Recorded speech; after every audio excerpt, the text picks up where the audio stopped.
going to be sort of a different kind of a video. I decided that I wanted to show you guys how to knit using loop yarn, which is the easiest thing you could possibly ever do. So this is loop yarn, and it's basically just what it sounds like. It's yarn that's already got the loops sewn into it, if you can see there. I typically buy this at Michael's on clearance. The problem with that is that you never know how much they're gonna have or what colors. So if you just want to practice, or if you're just making something for yourself, that's cool. For this project that I'm about to start though, I wanted a specific colorway, so I actually bought these on Amazon. They were a little more expensive, actually a lot more expensive, because at Michael's I typically get them for $2 or $3 a ball. I don't know what this is meant to be called, but I've always just called it a ball of yarn. So yeah, Michael's has them typically for $2 to $3 depending on the color, depending on the material of the fabric. This cost me $6 and change per ball on Amazon. But I was able to guarantee exactly the amount I needed and exactly the color that I wanted, so that's the trade-off. But I've used this to make gifts for loads of people. I make blankets, I make scarves. I haven't ventured into anything more complicated than that yet because, like I said, I'm not super crafty, and I like to do this as a de-stressor, not as something to add stress to my life by having to learn a new skill. So I figure if I can do it, anybody can do it, and it makes for such a nice gift, and it's not super difficult. It does take some time depending on how big the project is, but if you dedicate 15-20 minutes a day, you'll be done in no time, and it just flies by. Because it really is such a like soothing motion to go through. It's just the time flies. You really don't even realize that you've gone through 20-30 minutes of knitting. So nice way to spend the time, nice way to de-stress, and you get a really pretty thing, a pretty gift at the end of it, whether it's for you or someone else. So I'm gonna make a baby blanket, and for the baby blankets, I've made them before. I've always done 50 across, but for the purposes of showing you guys how I knit, I'm just gonna do maybe like 10. So let me open this up first. And if you are wanting to make a baby blanket specifically, I've used 6 of these in the past. 6 of these balls is enough for one baby blanket. So as you can see, it comes like this. It's just a string, like regular yarn, except the loops are pre-made for you, and that makes it so much easier. Typically, I would cut this first one open. I don't have any scissors with me now, which you would think I'd be better prepared, but there you go. So I just broke that open there. So when you're joining them, you want to take these 2 loose ends, because each one you'll have snipped the first loop off, and you just tie them in a regular knot as close to the base as you can, because later on you're going to snip off this excess, and then you just keep on knitting as if it's all just the same continuous string. But like I said, for the purposes of showing you guys how to knit, I'm just going to take, let's say 1, 2, 3, 4, 5, 6, 7, 8, 9, 10, right? So that's a string of 10 up to here. And now just try to get them flat so you see exactly what you're working with. And in my experience, the first like 4 or 5 rows are the hardest, because you're trying to like keep everything flat and organized, and it's fighting you because it's still kind of a flimsy sort of thing. Once you get further into the project and it's not just a bunch of rows, but rather it starts to become a cohesive thing, it's a lot easier to manage, so you'll have an easier time finding the loops, keeping the loops where they're meant to go, etc. But what I have found to be the easiest way to do this is you take this 11th loop now, so you've counted 10, here's the 11th, and you just take it behind and through. And just like that, you've got your first stitch. Look how easy that is. So again, now we're taking 12, we're going to the second one. So it's the second one in this line, we're taking it to the second one here. We're gonna go behind and through. So that's why I'm saying, like right now it looks a mess. Right now it's just a jumble because everything's just trying to go where it wants to go instead of laying flat. But the further you go, the easier it becomes to keep everything straight and keep everything where you want it to be. And it starts to look like an actual thing. So I'm going to end up having to take all this apart because obviously my blanket is not going to be 10 rows deep. But I'm going to do a few because I want you guys to see what I mean when it comes to this.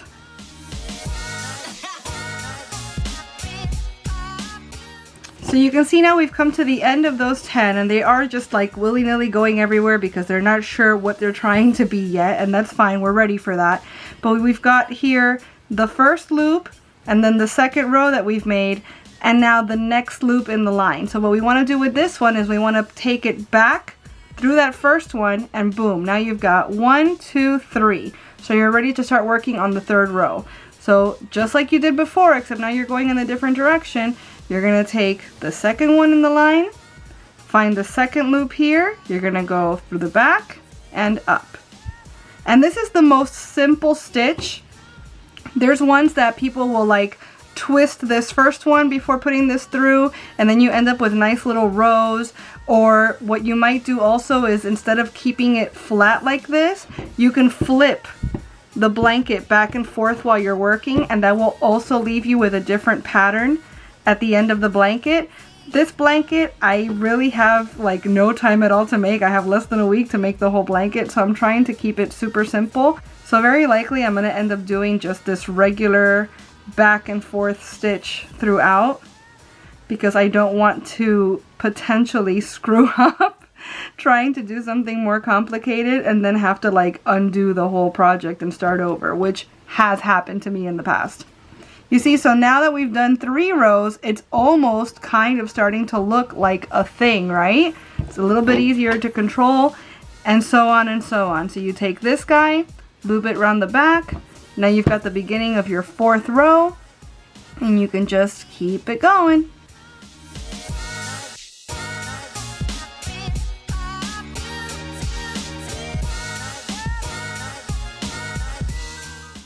Fourth row handled. See, it just gets easier and easier as you go on. So this particular yarn, as you can see, is multicolored, and I did that on purpose because I wanted to be able to have a pattern to the blanket, since I knew that I was going to end up using the simplest stitch possible. There are solid colors as well, in case you wanted to do like a blanket that was all blue or all green or whatever. If you have a favorite color in mind and you just want to stick to that. And of course, as I mentioned, there's different stitches you can do. There's all sorts of ways that you can zhuzh this up and make it more complicated, which also makes it, I think, a little prettier. The patterned yarn is, in my opinion, the easiest way to do that because it doesn't require anything extra on your part. So I hope that little demonstration kind of helped you guys sort out what I'm going to do here. Now I'm going to show you guys actually beginning to end how I make the blanket, and I'll also be letting you guys know exactly how long it took me to make the blanket, in case you're in a time crunch like I am. And remember, this is just 10 loops across, but this blanket is going to end up being 50 loops across. So it's going to take a bigger space to work in, and it's going to end up obviously being much bigger at the end. But like I said, I've made baby blankets before. 50 loops seems to be the right width to me. And if you're using 6 balls worth of yarn, you know you're going to definitely have enough length to it where they can continue to use it into toddlerdom. So let's get started on the actual project, shall we?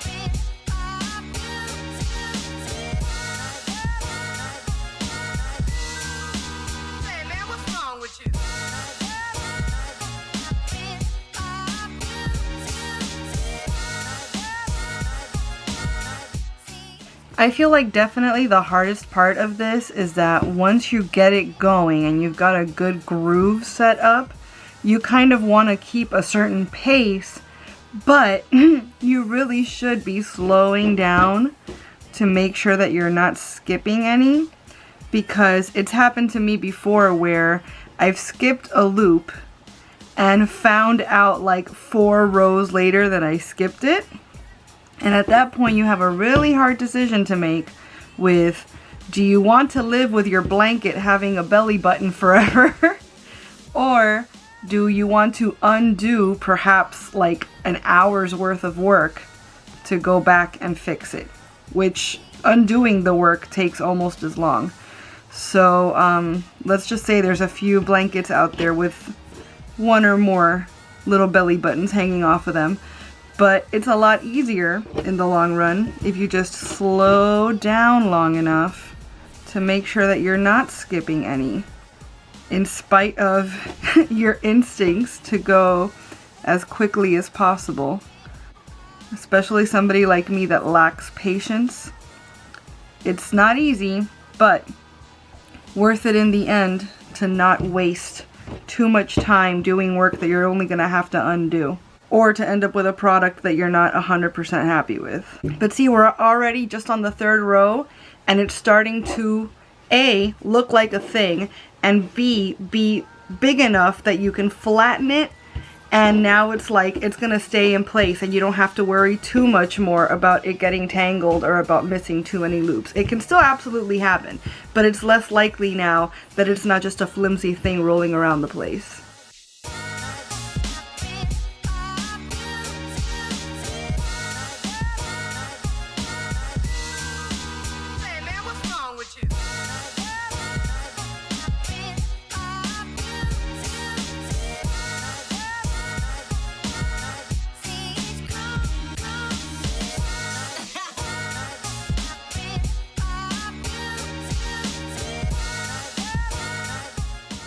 Okay friends, so I'm checking in now to show you guys what I've done so far. So this is 1 ball's worth of blanket. So as you can see, it's about, well, I don't know if you guys can tell on the camera, but this is about 9 inches. And it's gonna be 6 of these, right? So that's what, 56 inches approximately? It's gonna be almost 5 feet long when it's all said and done. And width-wise, I'd say it's about 2.5 feet, maybe closer to 3 feet wide. Now this amount of work, I was able to complete in 29 undistracted minutes. So your mileage may vary. You might work faster than me, you might work slower than me, your minutes might not be as distraction-free as mine have been. Like I mentioned before though, I would rather err on the side of working a little slower, because if you work faster, you're likelier to make mistakes, and at the end of the day, those mistakes might cost you valuable time. Plus, this is supposed to be fun. It's supposed to be a chill, relaxing thing. So unless you're on a time crunch like me, I have 4 days to make this blanket. And since it took me a ½ hour to do the 1 ball and there are 6 of them, I think I can guesstimate that this project overall is going to end up being about 3 hours long. So I wanted to show you guys how I join the 2 balls here, since I'm basically at the end of this first one. So I'm going to finish this last little bit that I've got. Oh, look at that. I made my first mistake and it was on camera because of course I skipped the loop. So let me go back and fix that. Glad I caught it right when I did it and not 3 rows from now. See, so I've got about 5 loops left, so I might as well just finish off the row. And you don't have to finish off the row to do this. You can do this in the very center of the blanket if that happens to be where your ball of yarn finishes. But I'm going to finish off this row so it's good there, and I'm going to snip open this last loop, and you just need the one. You just need enough to tie on to the next round. Now this is the next ball of yarn, and I've had to unravel the whole thing because I can't find either end. It's like the whole thing is just center. Okay, here we go. I found the end. So I'm gonna find the last loop here as well and snip it open. See, there's a little seam at the bottom where the loop is created. So you just cut that apart. And now these 2 open ends, I'm just going to, as tightly as I can and as close to the base as I can, just make a very simple knot. You just need the 1 knot. Doesn't have to be anything crazy or complicated, but just as tight as I can make it there. And so now, all the same, this is still from my first ball, so I'm going to come back around to start my next row. And now make sure that the knot is tucked behind, so it's on the back of the blanket. And the next loop is, where are you? Right here. So this is the first loop of that second ball of yarn. and I'm just gonna keep it going. So it's just one continuous line, one continuous rope of yarn. You see how all I've got is just these two little tails basically dangling. I don't know how well you guys can see that because there's so much going on with all this yarn. But these two little tails now, when the blanket is all done, there's going to be more of these obviously every time I join the two balls. I'll just snip right there. So all this will be gone, and all that will be left is the little knot in the back where they're joined, but it'll be barely noticeable. And it's not going to look bad, I promise. I've done this a million times. This is the way to do it. There is no other way. And it's not going to look bad at all. I'm trying to see if I find any mistakes so I could show you guys. Not seeing anything yet. Oh, well, here you go. Here's one. So you can kind of tell here that what happened is that the loop twisted. So I didn't do that on purpose, but the loop twisted before I put the next one through. So it's kind of got like a funky sort of thing to it. You could do that on purpose though if you wanted to, and then this whole row would have that effect. And at the end, the entire, I mean, you wouldn't just do it in the one row. You'd do it every two, every other, however you would feel like making that pattern. But it would end up kind of looking like you'd have rows through the entire blanket, almost like the way that I imagine it is like when you're looking at crops from overhead and you can see just the rows of crops, so it's like lighter and darker and lighter and darker. That's kind of the effect that you would get in the blanket if you decided to intentionally twist. See, I did it again here. This was a mistake, but if I did it on purpose and like steadily throughout, it actually makes a pretty cool pattern on the blanket. But I am making this as simple as possible, and I'm showing you guys the simplest possible stitch. So if you see those again, they were definitely not supposed to be there. But I kind of like leaving those kinds of mistakes in because it adds to the character of the blanket. It makes it a very obviously homemade thing. And I think that that adds to the appeal of the gift, especially if it's a gift for someone else. It's like, wow, they really took their time to make this. Obviously, if it's like an atrocious mistake, like the last blanket I made, I remember that this end here, I stopped short of like one or two of these. So what happened is that I made the blanket up to here. Like I had all of this, I made it up to here, and then I just kept going and going and going and going. And then like 7 rows later, I realized that I had a chunk of blanket here and all of this was missing. That was a disaster. That I could not have just been like, oh whoops, haha, it's homemade. So I ended up undoing almost the entire blanket and starting over. That's a little too far gone to just be, oh well, it's got character. But you can get away with a lot when you're doing something like this because I feel like it really just adds to it. Makes it have a little more personality. The next day. So funny story, guys. This is how much I've got of it right now, by the way. So it's about, I'd say 2 feet long at this point. And I've been working on it for, I'd say maybe like 2 hours. I'm about to finish up the 3rd ball. But yeah, so I had to start it over actually because I was 2 balls in. This sounds awful, but I had completed 2 balls on the first go round. And I realized that it's really not as wide as I would want it to be. As you can see, it's pretty wide now. And the thing is that I noticed that this material, even though it's the same brand I've always used, it's much like tighter knit, tighter wound. It doesn't have as much give. So even though 50 loops wide was wide enough for a baby blanket the last time I made a baby blanket, it doesn't seem to be the case for this particular material, this like plushier material. The one I used last time had like a stringiness to it. Actually, let me see if I can find some so I can show you guys. Okay, so I did find some of the other kind of yarn, and it's actually not the same brand. It's a different brand altogether, but as you can see, it's a lot looser, the actual material that makes up the loop, and the loops are much farther apart than they are for this. So 50 loops wide of this sort of a yarn would be a proper width. With this material though, like I said, I got that far in before I realized, you know what, this is just not gonna work out.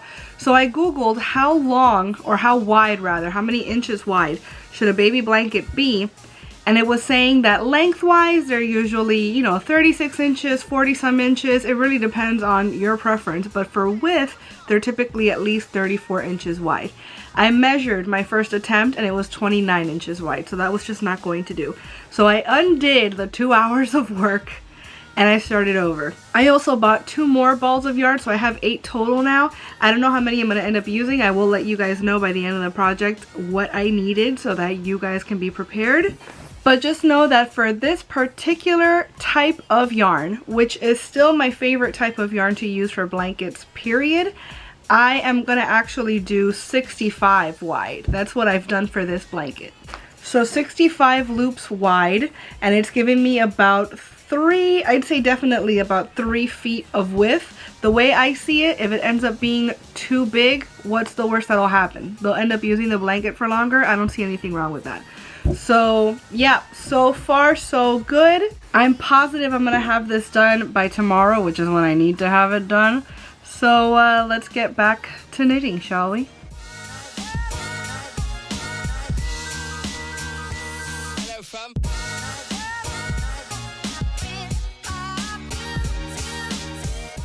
I just noticed this, so I wanted to stop and show you guys. You see that little twist right there? I did not mean to do that. That was a mistake. But you could see perfectly there the difference between this one and this one that are not looped. And that one, how that, you know, obviously is a contrast. Imagine a row of that all the way down, or every other row, or every 2 rows. So that's an example of how twisting the yarn will give you a different sort of stitch and a different sort of look to the blanket. It's very far in. I'm obviously not gonna undo all of this to fix this now. And like I said earlier, I kind of like including little mistakes like that. Obviously not on purpose. I wouldn't have purposely done that. But I don't mind that because it adds character and it's a little reminder of somebody actually made this for you. This is a homemade thing. It is not store-bought. It's not something that I just walked in somewhere and purchased for you. I put work and time and effort into this. And yeah, I'm a human, so I also made a mistake, but I think that adds to the personality of the blanket. While I'm here, I also wanted to show you guys the back. Look how funky this looks. I hope you guys can tell the difference in the patterns, but like, see how in the front it's like basically vertical, and then if you look in the back it's like horizontal. So that's kind of cool too, because this is not a blanket that's going to end up being ugly from behind. They could use it either way, whichever way they prefer. I mentioned earlier in the video that if you use particular stitches, it almost looks like rows of crops. And that's exactly the effect you get if you look at the back. Where these bits are raised, that's where you're making the knots. And then these bits are kind of receded. So it looks like a farm. It looks like a farm from above. It's just a row of crops. I just love all the different layers of personality and character that you get from a blanket like this. Alright friends, exciting news. I just finished the 5th ball, so this is going to be the 6th and final one. I just realized most of the video is just like yarn, so I don't know if you guys are going to even be able to see the differences in the size and all of that. But I'll show you the finished product when I'm all finished with it. I also wanted to let you guys know that I measured what I have so far because I googled it, and a baby blanket typically is between 34 and 36 inches wide and at least 36 inches long.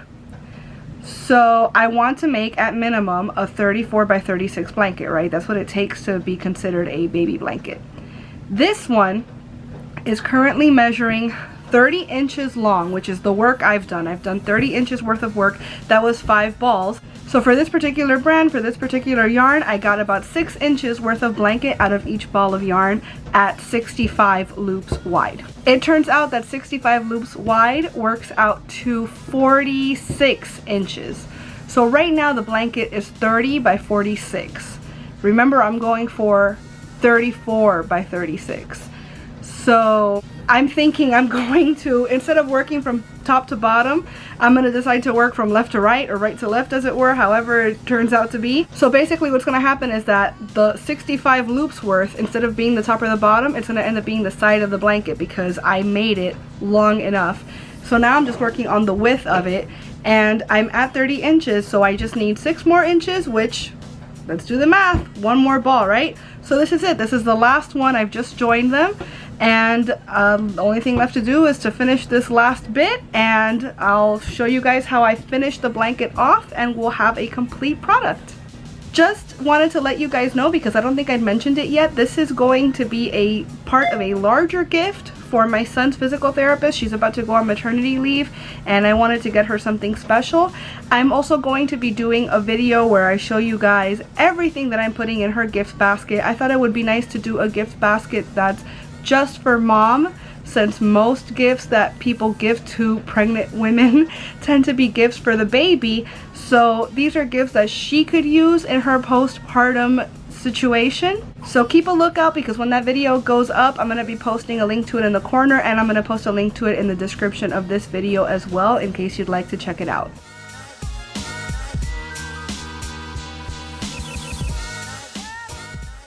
Alright friends, so I've come to the end of the blanket. I still have some yarn left, but it's not enough to go through one more time. So I'm going to show you now how to do what they call a bind off.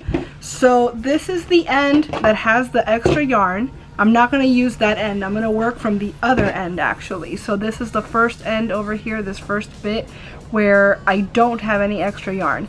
What I'm going to do is that I'm going to take this first loop, the second one next to it, I'm going to put it through. So the same way that I've been putting them through this whole time, but now I'm going sideways instead of up and down, and I'm doing it towards that end, right? So this was the first one, here's the second one. The second one's going through the first. Boom. Now this second one, I'm going to grab the third loop, it's going to go through the second one. Boom. So you see what's happening there is that it almost looks like a braid. I'm closing off this extra so that I don't have any of this stuff standing up. I'm just making it basically solid. I'm giving it a hem, as it were. So I'm going to do that all the way down till the other end, where I'm going to get to what's called the working yarn.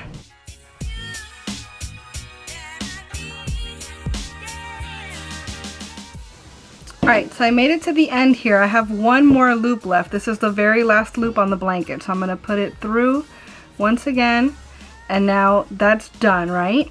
So I'm going to take this working yarn now, which like I said, I don't have enough to put another row here. So I'm going to cut it maybe about there. Take that off, don't need that anymore. I'm going to open the loops that I've got left so that it's just like a straight piece of yarn. Oh, that one's kind of funky.